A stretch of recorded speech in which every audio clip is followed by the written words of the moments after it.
నుంచి ఎన్నో వందల వేల సంవత్సరాల నుంచి వచ్చేటువంటి సంస్కృతిలో భాగమైనవే హరికథ బుర్రకథ.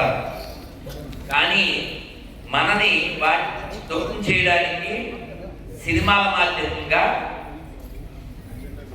ఈ కమ్యూనిస్టులు మన సంస్కృతి పట్ల మనకే అగౌరవం వచ్చేలాగా ఆ ఏంట్రా మాట్లాడుతున్న బుర్రకథలు చెప్పకు, హరికథలు చెప్పకు అని వాటి పట్ల చులకన భావం వచ్చేలాంటి పదప్రయోగాలు చేశారు.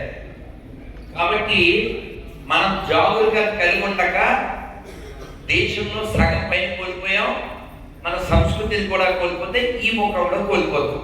అందుకని మీరు మాట్లాడేటప్పుడు ఎవరైనా ఒక స్త్రీ ఓ తల్లి డల్లగా ఉంది, ఏమ్మా అంటే మా ఆయన అక్షంతలు వేసేదండి అంటారు.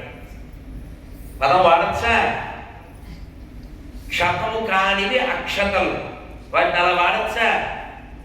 వీడు పంగనామం పెట్టాడురా, ఇది శట్కోపం పెట్టాడు, ఇలాంటి వాడచ్చా? కాబట్టి ఏం చేస్తున్నారా మీరు చూడండి, ఇప్పుడు వచ్చేటువంటివన్నీ ఈ పులిహార కలుపుతున్నాడు. ఏంటి పులిహార ప్రసాదం, దాన్ని వీడు చేసే వెదవ పనికి దాన్ని ఉపయోగిస్తారా? కాబట్టి మనం ఖండించడం మానేసి మనం కూడా వాడేసి ఇంగిత సంగీత జ్ఞానం లేకపోయినా పర్లేదు, ఇంగిత జ్ఞానం లేకపోతే ఎలాగా?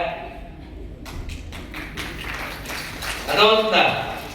కాబట్టి ఇక్కడ జగన్నాథం గారు పడ్డ కష్టం విశ్వనాథుడి దగ్గర. ఎందుకంటే మనమంతా ఎంజాయ్ చేయాలి లోపల బయట, కానీ వచ్చే తరం ఎండ అయిపోకుండా కాపాడాలి.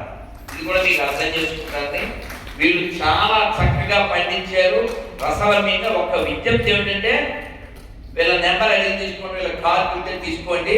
మీ ఊళ్ళల్లో మీ స్థలాలలో రేపు జరగబోయే వినాయక చవితి, దసరా అలాంటి టైంలో వీళ్ళని పిలవండి.